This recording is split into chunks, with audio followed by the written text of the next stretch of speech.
Welcome to Critical Aspects of Law Enforcement, a podcast where we dive into the physical, mental, emotional, and spiritual well-being of the law enforcement officer. Minor injury accident in the 2700 block of 156th Avenue Northeast.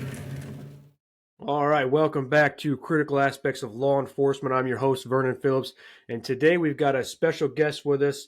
Today we've got a good friend of mine, Yitzhak. Yitzhak is from Israel. He's going to talk about just himself, his career, and the police over there, and there's also some of the things that are going on. So I'm going to turn it over to him. I'm going to let him just introduce himself, kind of give a background of his career in the police over there, what he did, and some of that. So Yitzhak? Thank you, Vern. Thank you for the opportunity. Hello. So my name is Yitzhak Almog, but in America, most of my friends call me Isaac. So it's okay to call me Isaac as well. I'm a senior police officer who just retired 2 years ago from the Israel National Police. In Israel, we have to do the army service, which is mandatory between the ages of 18 to 21 for men. And for women, it's for 2 years only. Once you're done with the army, most of the people, they go to the university, or some of them joining the law enforcement, and so forth and so on. A lot of choices. So back in 1984, I joined the army, the Israel National Police. I started as a police officer, investigator, and because I can speak fluent Arabic, they thought I'm qualified enough to deal with counterterrorism units. So I spent a lot of years on the sec with the counterterrorism units all over Jordan, Samaria, Jerusalem, almost all over the country.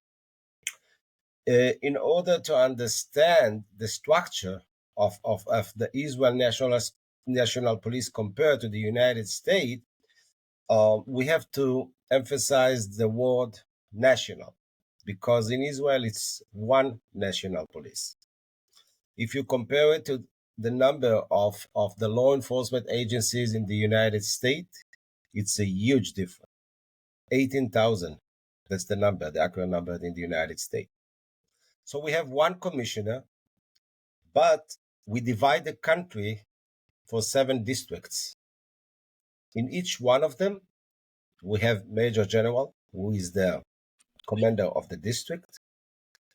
And under the district, we have some sub-districts and police station. So it's police station, sub-districts, from down to up, and then the district, and then the headquarters, which is the national one in Jerusalem, where the commissioner was staying. So through the years, like I say, it was very challenging. And let me maybe just focus on a fact. The difference between being a police officer all over is familiar. When we talk about police officers, usually we're talking about policemen that got to do with criminal activity, to find the bad guys, to collect evidence, to indict them, and to send them to jail. Drugs, burglar, thieves, raper, so forth and so on. But in Israel, because we live in a very, very special neighborhood, I would say, the Middle East, and because Israel is a country that 20% out of the Israelis people are Arabs, what we call Israeli Arabs, and we surround with few other millions Palestinians, then one of the most important tools for a police officer is to understand how to deal with counterterrorism, basically. So during the training, we actually qualified our police officers in 2 paths. One of them is to be the classic police officer, and the second one is to be familiar with the counterterrorism. That's basically the beginning of my career. Can I go ahead and continue, Vern, or you want to ask a question? Yeah, go ahead. Yeah. Okay. Just kind of go through some of the stuff you did in your career, yeah. Okay. So, like I say, I started in what we call Jordan, Samaria. Jada and Samaria. This is the Palestinian cities. We got big cities like Ramallah, Hebron, and Bethlehem and other cities in the West Bank. The, for somebody who is not from here, it's maybe a bit difficult to understand what we call the Green Line. So Israel was established, let's go to a few facts, back in 1948. From the very first day after declaration of independence, we are in a war, okay? We've been attacked by our neighbors who thought that they should throw the Jews away from here, and this is Palestine. Through the years, between 48 to 67, Israel was, with support, of course, mainly of the United States, existing, a lot of resilience of the people. We build our army, and we have our good army, a lot of what we call ourselves startup nation, and a lot of technology goes on here. And we became quite a good, I would say, good army. So the Israel Defense Forces in 1967, it was what we call the 6-Day War. And we extend, in a way, the borders of the country. No, the original borders, what we call the Green Line. And what behind the Green Line, those are the Palestinian cities, but it's combined with a lot of Israeli settlements. Some of them are like cities, big cities already. It's more than 500,000 Israelis who live there. So we have 2 million Israeli Arabs who live within Israel. They have the same idea as myself. They can work all the same jobs that what I'm doing. They can be a police officer. They can be everything. They don't have to do the army. This is the only difference. Mandatory is only for the Jews and for volunteers. They don't have to do this because they are the minorities. And it's very sensitive, that they don't want to fight against their own brothers. But we share the same destiny. And we live at the same neighborhood. For example, I live now in the city of Haifa. And in Haifa, this is an example of how we can live and cope together all the time. A lot of Muslims, Christians, and Jews. This is the third biggest city in Israel. After Jerusalem, Tel Aviv, Haifa is coming. It's about 350,000 people who lives here. And a lot of them, like I say, is Arabs, Christians, and Jews. And we learn to live together for so many years. So actually, we live at the same building, condo to condo, say good morning, having, blessing on each other, and everything is fine. But behind the green lines, those are what we call, the Palestinian would call it the occupied territories. And we would call it in a different name. I'm not a politician, so I'm just trying to explain that the difference of being police officers in Judea and Samaria, you are much more exposed to terror activity, much more than Tel Aviv or Jerusalem, Netanya, and other cities. So basically, you have to be aware. If you speak Arabic, it's even better. And we cooperate with other security agencies like the IDF and the ISA, which is the Israeli Security Agency, known as Shabak in Hebrew. Anyway, so I did many years, and the most challenging time was, unfortunately, during the first and second Intifada. I don't know if you're familiar with these names, Vern, but Intifada in Arabic is rising up. So it's actually people, Intifada, the word in Arabic is like rising up and cleaning from yourself things. Like you get rid of things. So rising up and cleaning things, this is Intifada. So it starts with demonstrations, and then back at the 90s, it was a very, very difficult time in Israel because the radical Muslims from Hamas, Jihadic Islam, ISIS later on. But those days, I still remember, can you imagine, Vern, if you have 3 kids and you have to send them in buses to school? So people used to think to send one boy and 2 others in different buses, or maybe the 3 of them, just in case, God forbid, the bus will be blowing up. So they want to lose only 1 kid. This is unbelievable situation that you used to live back at the 2000. That was the second Intifada, and it was led by Hamas, and most of them, and the most ugly, difficult, danger phenomenon of those days was a suicide bomber who used to come to blow themselves up on the buses, sometimes twice a day, a lot of casualties, and it's a real challenge in my job to identify them and to stop them and to prevent them to arrive to Israel before they are coming. So we had a lot of success, but it's not enough. It's not 100%. Was a challenging time. So I did this for many years, and I won some station all over. And I started the Jordan Samaria district, and then I moved to be a constructor at the Senior Police Academy. They wanted me to teach the next generation for a few years, only for senior officer, not for starting, not for the basic training, for senior officers who become chief of station, chief of police station. They wanted me to share with them my experience, my knowledge, with different perspective and a lot of issues. And that's what I did for a year or two. And then I went back to the field, to the central, what we call the central district, which is in the center of Israel, between Tel Aviv district. It's called Central District. It's another one.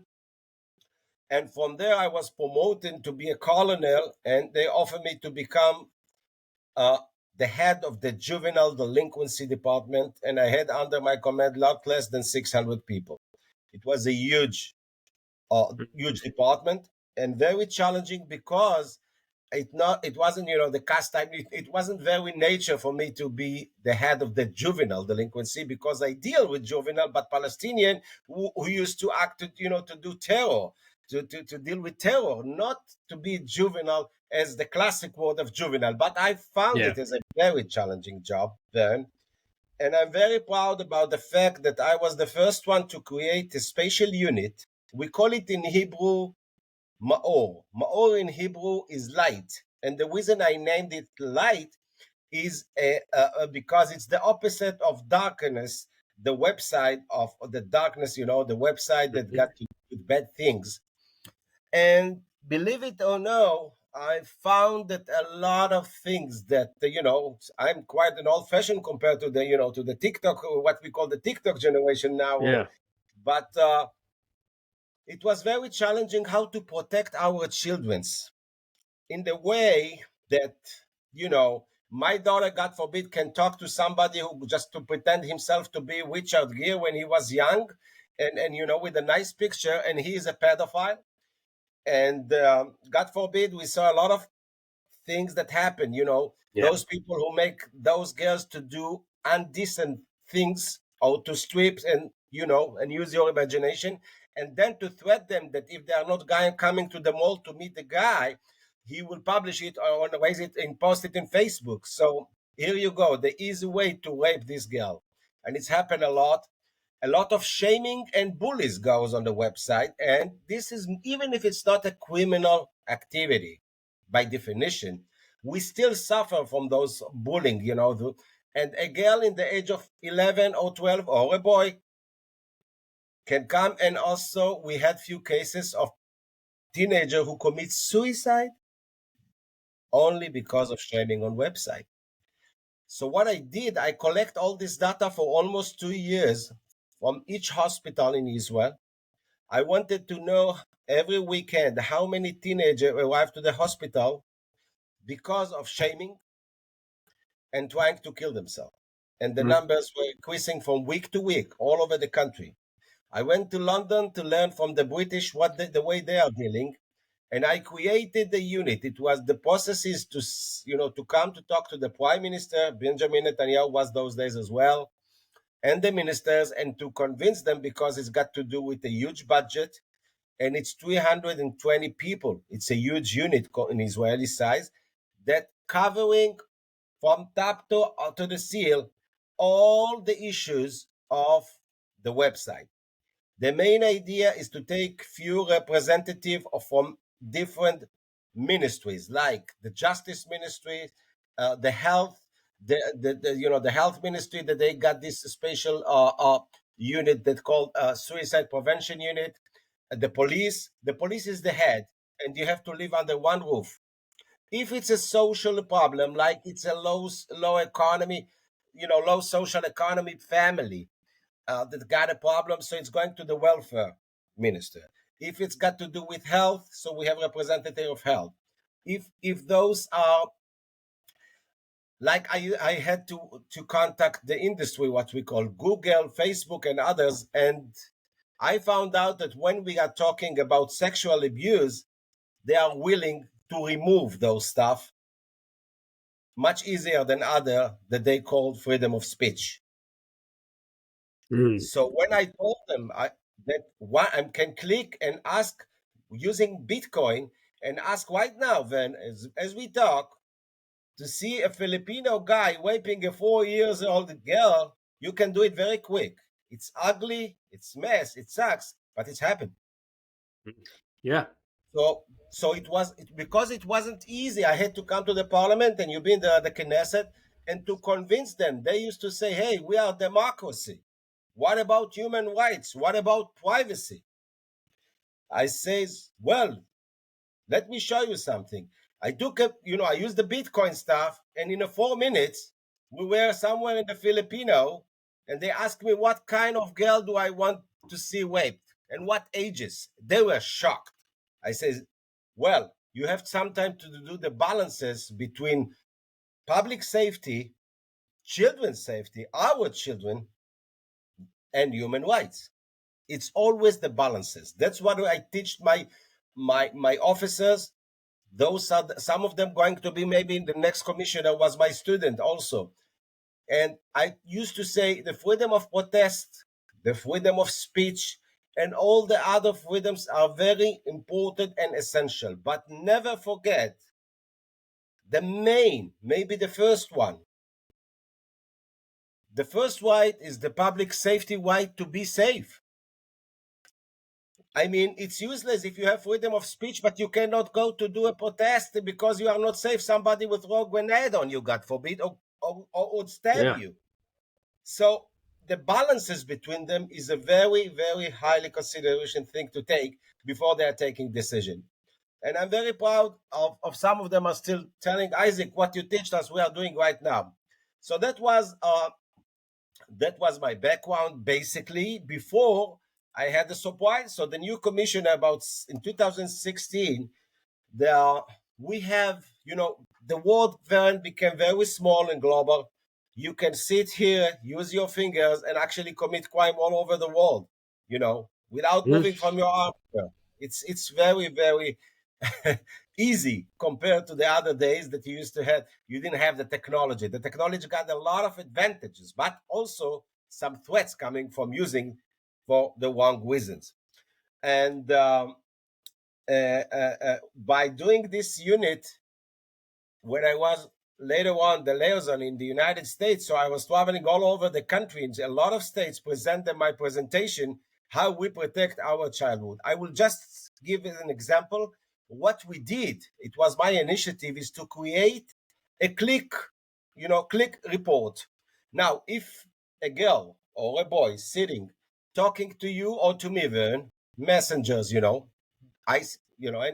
all of a sudden I'm trying to do something which is not legal, like seducing her or threatening her to take her clothes off or to do something inappropriate. All she have to do is just to click. And if she is 16 and it's like she giving us a permission to this unit to take over and to monitor her computer with no warrant. Okay. But only if she have a special report. Like the only two reasons. One of them, if it's a sexual offense, or secondly, to prevent suicide from other people. Because the regular way, Vern, was I have to go to judge to get a warrant, and I have to go to your IP and your address, and it's take a while. If we want to prevent and to be effective, if somebody want to commit suicide, and if you can do it very quick, send people to help him instead of going to a court and get a warrant, and sometimes it's take days or hours, it's not effective. So those are, so when I'm once again, if you are going to do the balances between human rights and human life, especially when we are talking about children's or teenagers, I do believe that the priority must be to protect them physically. Oh, absolutely. Yes. So some of the people from, like in America, we are very similar world in a way that you have Democrats and Republicans, and we have the same, we call it left and right. And the Democrats here are also always talking about human rights, always protesting against other things. And the other side, so we are stuck in the middle all the time, and the police is in the middle. So I was privileged, like after 25 years or 30, almost 30 years of service at the Israel National Police, most of them at the field, just a short time at the headquarters. And the commissioner asked me if I want to be the Israel National Police Attaché in the United States of America, which is a very, very good job and very unique. You take your family, it's like doing a relocation for a few years. And I found myself and my family in Washington, D.C. And we have 16 or 17 attaches all over the world. Like you guys, you have the attaches from all the federal agencies of you, got attaches all over the world. Even in New York, the NYPD, they have police attache in Tel Aviv as an agency. A guy by the name Charlie, great guy, good friend. So what's happened, I moved with my family, and we took a house, and I was traveling all over because I was thinking to myself, how can I meet and build cooperation and good relationship with my colleagues, sheriffs, chiefs of police, marshals, and other federal agencies, DAA, FBI, and so many of them. It's not one or two that I have, just a meeting. I'm coming down to Marion County and I meet you there. No, it's not only this. So what I did, it's in 2016, Hanukkah, the holiday of Hanukkah, was exactly at the same date of Christmas. So what I did, I opened my house and I sent an invitation like holiday reception in my house. We did some sushi and good stuff and good wines and everything. And I invited a lot of them. And here you go. That was the first step, I think, on the right direction, Vern. Not less than 80 spouses came from all over the world, most of them Americans. And then they publish in Facebook and talk back saying, look at Isaac, he opened his house, he opened his heart, we took pictures together. And then I felt much more comfortable like swimming in the pool. Later on, president of the IACP, which is the International Association of Chief of Police, I guess you are familiar with this, asked me and interviewed me. His name is Louis Dachmer. He was the chief of police of La Grange in Atlanta, near Atlanta. He was the president in 2016 or 17, and he offered me to be the first international representative at the board of directors. And ever since, I'm still there, holding the tag of board of director of the IACP. And I'm most of the time, like this year, it's going to happen in Boston in October. I'm flying all over. Last year was in San Diego, and I have a lot of friends over there, a good connection based on mutual respect, and we share a lot of things. And most of them, when they come to Israel, I'm leading them. They ask me, or some of them are even my private guests. So basically, I spent 5 years in the United States of America. It should have been 4 years, but during the pandemic of the COVID, so it was, in my level, it has to be. It's not the commissioner. The commissioner is the one who give his recommendation, but it's the minister who have to sign about my appointment. So it's officially, it's not a presidential one, but it's a ministry one. Mm-hmm. Then but nobody can replace me during those days, so they asked me to stay for another year. And here you go. I found myself by my own because my family already left back to Israel. So I spent another year. I took, like a small apartment, like in a hotel, not far from the White House. And the event of the 2020 was 2020, when it was like curfew the other day when they went to the parliament stuff. So I found myself in a kind of curfew for a few hours in Washington, D.C. It was very interesting. And I can tell you one thing that I know by now, and I'm going probably to publish a book in the coming years. I start to work on it. Policing, it's a professional, and to be a police officer, there is this mechanism all over the world. It doesn't really matter if you are from Detroit, Michigan, New York City, or Tel Aviv. And there is like always a conflict. What is a good police officer? Is it what we call in Israeli accent the guy who can watch and say this is a thief ass, excuse my language? Or to be an intellectual who just graduated, college or university, and we found out, like life, that combination of both of them is the right things to do. Therefore, with my recommendation and others, part of the process of being police officers, and I want to emphasize one thing, small but important. It's when you say in Israel police officer is somebody who got grad on his shoulders. And a policeman is like corporal, sergeant, master sergeant. This is a policeman. There is policeman, is police officer. So police officer is like being lieutenant, captain, major, this is officer. Okay. And the rest will be policemen. So part of being a police officer, we start the process back, I think, about 10 years ago, or even more, is graduating your BA. And if you have a BA, you are doing the master at the university side by side while you are doing your, running on the street, but still once a week you go to the university, and there is a lot of programs. So I think that the Israel National Police now are qualified enough to deal with most of the threats that we are facing. And like I say, especially now, those days, I will give you an example.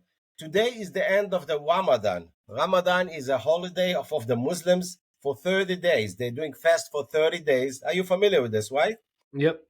So after 30 days, they're having this, like a festival. But during those 30 days, we suffered a lot from stabs. People think that if they are doing something like sacrifice, being shaheed, it's the good time to do it during the Ramadan time.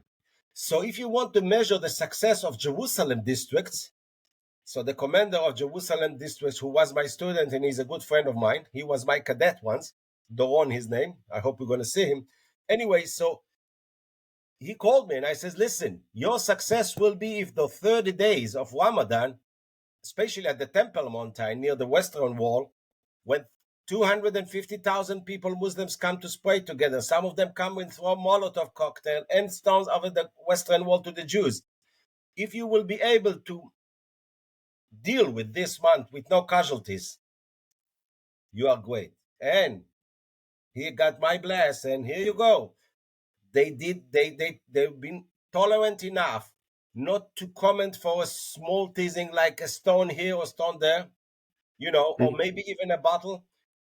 They look at the global picture, not only at the details, like somebody who can see every tree in the picture, but he don't see the whole forest. So he was looking at the whole forest. That was my recommendation to him. I says, Doron, look at the whole forest. Don't focus in just one or two, three, because you're going to lose the mission. And yeah, I just called him today and says, congratulations, my friend. And he says, I owe you a good meal. So this is about this. When you're ready, we can talk about the situation if you want to hear about what's going on in Israel right now. Yeah. Well, there's a whole lot there that we can unpack as far as your career and just all the stuff you've done. And we could probably do another episode just focusing on your time here in the U.S. and also your time over the that juvenile department. Yes, sir. But just real quick, so you don't have to apologize for any stories you share or any language you use, because what this show is this is about law enforcement. Yep. And some of the things in law enforcement are not pleasant, right? Some of the stories that get shared are not pleasant, and sometimes the language that gets used is not politically correct. It's not. It's just this is meant to be a real, authentic, just podcast. So anything you share, anything you want, you don't have to apologize for it. Don't worry about that. And if people don't want to listen to it or they don't want to hear it, they can turn it off. That's my stance on it.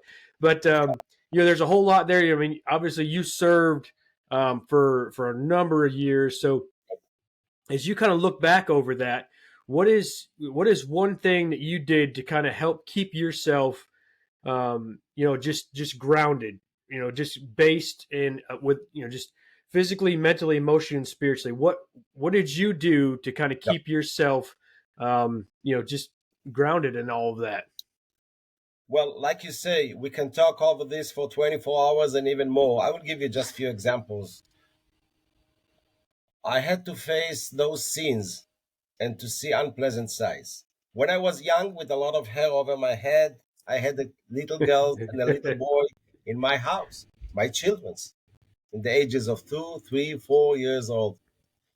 And when I went to those scenes and I saw victims in the age of my children's, even though I did the job professionally, but later on, when I get back home, the first thing I was doing is coming to my children's beds, hugging them while they are sleeping for an hour or two, sometimes all night long. So was kind of a therapy, like I'm protecting my children, and I guess that. Secondly, the Israel National Police found out that this is crucial to give a mental service to the forces. So in each district, we have special officers who are graduating, like being a psychiatrist or psychologist, that doing, first of all, it's became like a mandatory now. A chief of police who have a serious event in his area with a difficult site, you have to collect all the police officers before they finish the shift. Even if it was a night shift, they all stay together and doing what we call, guys, the briefing talk. We talk about this, the briefing talk. And of course, if I do believe that one of the tools, and that was a lecture that I gave to my chiefs. I had a lot of chiefs who are running now as the chief of police, that they are still using my recommendation. I'm trying to be humble. I told them a chief of police, a good one, is the one who can identify the weakness of his police troopers, not only the forces and the advantages and the quality.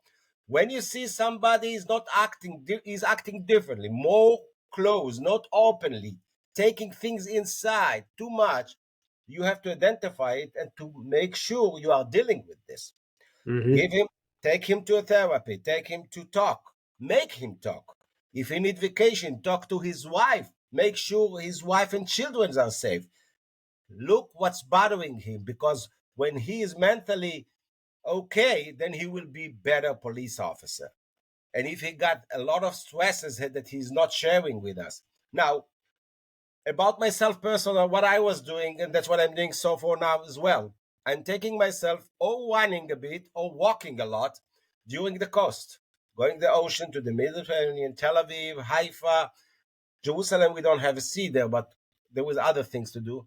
I'm walking a lot or running, and let my mind and my blood run away, and my want to think about good things. Sometimes I heard good music, and when it was necessary, those days, I used to go also to do those talks with professional that we have. Of course, they have commitment, the things will be confidential, and this is like part of the things that we are having at the police every day.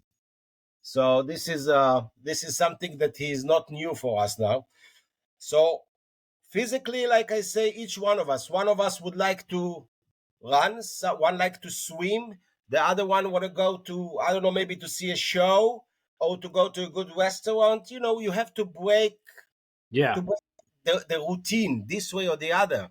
So it's I cannot, make sure that everybody love the same thing. But we have to make sure, as a chief of police, to be aware and to say, hey, you go and take 3 days off, be home with your family, and call me later on, and then come back to the job. This is the way we treat, and it helps us.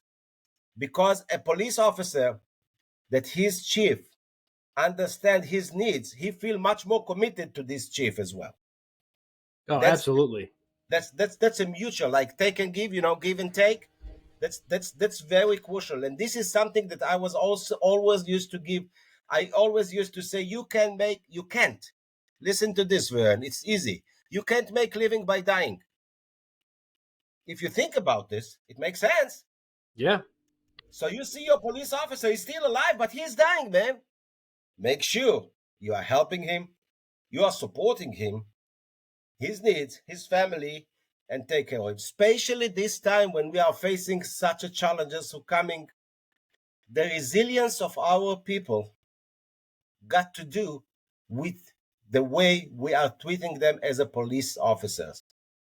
If we are good enough, Absolutely. professional enough, it's affect them. They feel more safe and they feel part of us. If if you if and they keep saying I can speak few languages. So in French they say "union fait la force," which is unity make you strong. Like when you are Yep. we're all united together.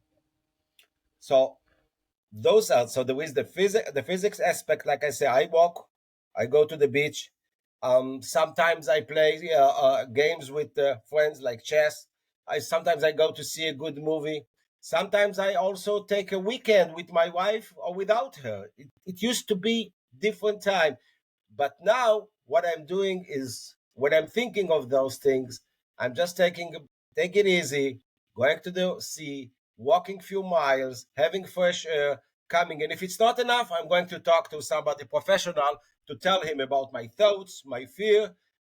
It's different now because I'm not on the same stress like I used to be. Mm. But we know for sure, that part of the tools of your commitment as the chief of police is to take care and to be aware of your police, your troops' mental needs, not only physical needs, also mental needs. That's what I used to do. I hope it's enough. Oh man, that's no, that's great. And a lot of things you shared are right on point as far as what I'm trying to do with this show, and then also just what a lot of agencies around the U.S. are really starting to see the need of. Hey, we need to invest in our people, especially on the aspect of that organizational support. The more support that they feel from the agency, right, the more likelihood they're gonna share about some of the stuff that's bothering them or make use of the resources that are available. So, so what you share, that's absolutely vital to just the overall individual's ability to see things, deal with things, and then just have that resiliency to push forward. So, speaking of resiliency, because I want to have time to kind of just do an overview of kind of what's going on over there right now, kind of how the Israeli police are moving forward after October 7th. Just the resilience of the police there, but also some of the things that they're having to deal with on a regular basis. Well, unfortunately, on October 7, the Israeli National Police became like a Marines unit, like like a soldiers who defend the country. And there is a huge difference in responsibility in the sense that from the border and outside, this is full responsibility of the IDF, which is the Israeli Defense Forces, the army. And from the borders, from the fences or the walls inside, domestically, that's the responsibility of police. October 7 was, excuse my language, or maybe it's not excuse my language, I'm sorry I have to use it, it's a bit dramatic. It was our second Holocaust in numbers and disaster that we face. Myself, I was in San Diego when it's happened. I was at the at the IACP, and I couldn't believe, and I took a plane as fast as I can, and I came to volunteer. I will talk maybe later on about volunteering if we have some time about this in Israel, which is a very, very important issue. But the police officer, most of them having, a pistol with them, they carry a gun, or not shotgun all over, especially not RPG and missiles. But what can a police officers do when hundreds of thousands of Hamas a terrorist saying Allahu Akbar, shooting RPG and missiles and grenade against police officer. Well, they fight and they stop them as much, and they killed a lot of terrorists. They were the first responders because the army wasn't there. We screwed up, Vern, and I'm sorry about my language. We screwed up. Intelligence wasn't good enough, and it's never happened. I think it was a bit of arrogant that we had. This is why we pay such a high price. And 61 Israeli police officers or policemen and officers get killed. In the size of Israel National Police, this is a huge number. And as a chief of police, and I think you had a chance to see one of them, you had to take care of, then for the funeral of police officer, take care of his family, generations. I think that the events of October 7 will affect the Israel National Police for many years, for generation to generation. It's like we are talking about the Holocaust again. But it's happened here when we have our own country, forces, Air Force, best technology, and these horrific events took place in our cities close to Gaza Strip. So yesterday they decided, when you are talking about what's going to happening now, first of all, there is a story, we don't have enough time for this now, about the police station of Sderot. The combat was there, and it was demolished because the commander of the district had to take a decision what to do, because the terrorists took over there and used to fight and shooting from inside the station outside, and they had some police officer that they succeed to kill over there. And the only solution was the decision to take a tank and to bomb it and to make it collapse. This has never happened. This is what we call now the ground zero of Sderot, which is a small city near facing the Gaza Strip. But the police officer there were fighting to the last minute, to the last second. They gave everything, and so far, it's not the end yet. They keep talking about this in the media and all over. They say that without the Israeli National Police, it could have been much worse, because people actually sacrifice their life and save others' lives. And we have a lot of stories. Some of them are really, really hero. Some of them get killed. Some of them are injured. And I can tell you that a huge budget, yesterday they published the numbers, that they are doing now through the highway who come to Sderot from the border, with a lot of technology and a lot of other stuff, just thinking about this nightmare, that will never happen again. It will be not an option. Yeah. So this is one of the things that they think. And I'm going to share something here just so the people who are watching can see. So, and I'm going to share this, and you can explain it. So, all right, can you see it there, Yitzhak? Yes, sir. All right, so there you go. That's that is your ground zero right there of that district office. Yes. So this piece of land, it was, I will show you later on the pictures of a very nice police station, 3 or 4 floors, nice building, nice size. And this is exactly the place where they step inside, the terrorists, they took over within the police station, and shooting from the windows outside. Nobody can arrive. And they had some police officers as hostages as well. They were, we have a lot of story over there. So the decision was made by the commander of the district, and in order to make sure that it's going to collapse on them, so it was an IDF tank not far from there that gave, 3 or 4 of those bombs, and helicopter from up there with missiles, and they demolished the. So this is now a place that, in year to come, they're going to do a new police station over there. So the land is there, the memorial photo is over there, and people are coming and talking about what happened over there. It's like not a ground zero size, but it's a small ground zero of Israel. Yeah, and Oh, I can yes, promise you that anybody who goes over there, post October 7th and gets to go around and see some of this and and hear the stories and experience what yes, really went on. It's really impactful. Just not only on just how much it affects the police there, but also the country and the people who live there. It's not, it's just such a widespread, thing. It affected everybody. yeah. And I want you to know that when October 7 happened, so it was the first time that the Israel government took a decision. Part of the security needs is to evacuate those cities. And the city of Sderot, who got about 50,000 people or 40,000 people, have been evacuated and spread over on the hotels all over Israel. Mm-hmm. And guess what? Most of them are back now there. Good. That's awesome. Most of them. So when people come now, they will be able to stand to see the ground zero, but to see the resilience of the people who comes and Yep. lives there. And this is the best answer that they can give the terrorists. Like, we continue with our vision, with our beliefs, and God with us. So we are there. So this is very nice to see. It's not happening on the north yet. Up the north, which this is a different story.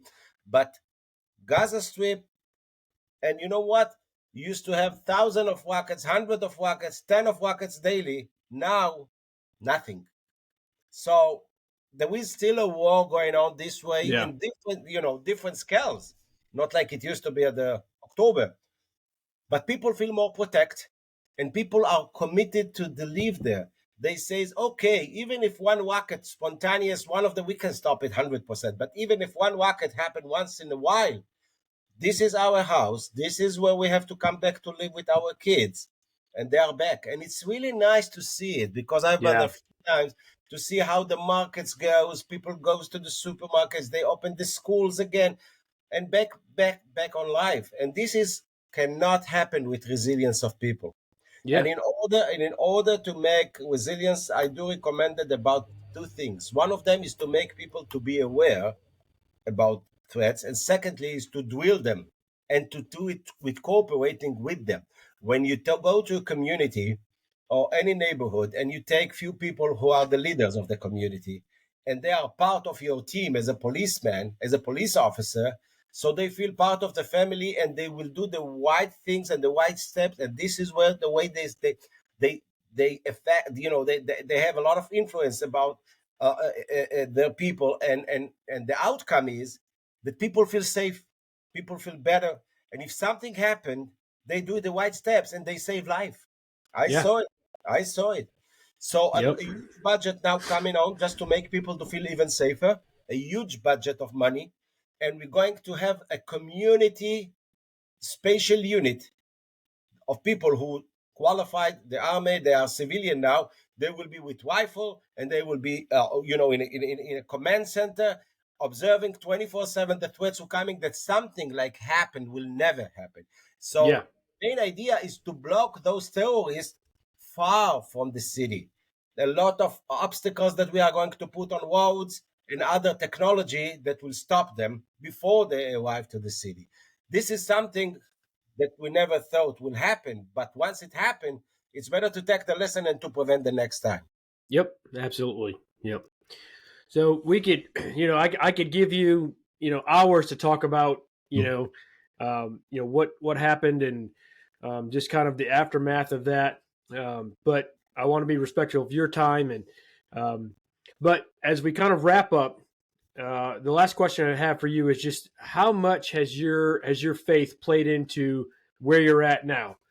Just you're being able to work through all of your career, to walk through everything that's been going on the last 6-7 months. How much has your faith played a factor in that? Well, this is not a simple It's, question. it's not a simple question, right? No. It's not a simple question. Well, without faith, you can't really do anything. I do believe. So it's combination of things. And I would say in general, that faith helps a lot, and believe on your principles, following the through, teaching the next generation, and always be a personal example to the other.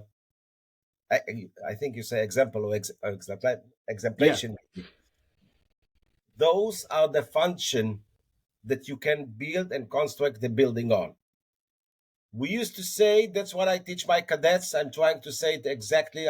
Maybe in English it will be a bit difficult, but I will do my best. One of them is that the result is determined. The process is important. Mm. So you want to achieve something. This is your destiny. This is your goal. What about the process? If you do the process right, and the process, it's a big word with a lot of elements inside. You understand? Yep. A lot of elements inside. And the other two phrases that come with this. So first of all, the result is determined. The process is right. Show me a right and make it better. Show me a right is show me if you need to correct. So what's happening if I give my police officers a mission to do? So this is the mission. Like we say, that the result is determined. Show me the process that you are doing. Give some time for correction if it's necessary. And by the end, because I'm the big boss, show me I right.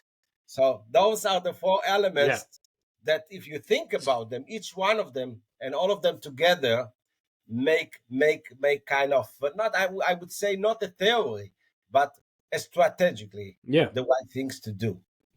And I just want to say one thing that's very important. I can talk about this also 24/7. When I was in the United States, I was blessed and privileged to meet so many close friends. Commissioner, U.S. Marshal, Chief of Police, sergeants, private and officers all over in 50 countries, 50 states, at the ICP and outside, in Florida, in Boston, in New York, and on the West Coast, all over. We used to do together the best practicing. So we took an issue that bothers not only the Israel National Police, but also other agencies all over the world, especially democracies, and we deal together. And believe or not, we teach one each other things. This is priceless, man. This is priceless. You can. Some of them are professional, like using the right how to shoot, and some of them is to discuss what is the best act to do in order to prevent a phenomenon which is not affecting all our society. Yeah. That's it. No, I appreciate it. I appreciate, you taking the time to come on here and just talk about, your career, talk about the Israeli police, talk about, some of the stuff that happened there on October 7th. Just, it's been a great opportunity to be able to just have a conversation with you. And I look forward to having more conversations in the future. I think there's a lot of things we can kind of, splinter off from here and get into moving forward. But I want to thank you for your time and you jumping on here. And we'll be seeing each other soon. Yes, thank you for your time. Thank you for the opportunity. Looking forward, guys, to see you. And I will be honored to do another podcast later on in the future to talk about other issues if you will find it interesting. So thank you for listening, and thank you so much. All right. Well, thanks, Isaac. I appreciate you tuning in and listening to Critical Aspects of Law Enforcement. Remember to subscribe to the podcast and share this resource with your fellow officers. The goal of Critical Aspects is to serve, support, and sustain the law enforcement professionals. So head over to www.criticalaspects.org for more resources and information. And as always, God bless and be safe.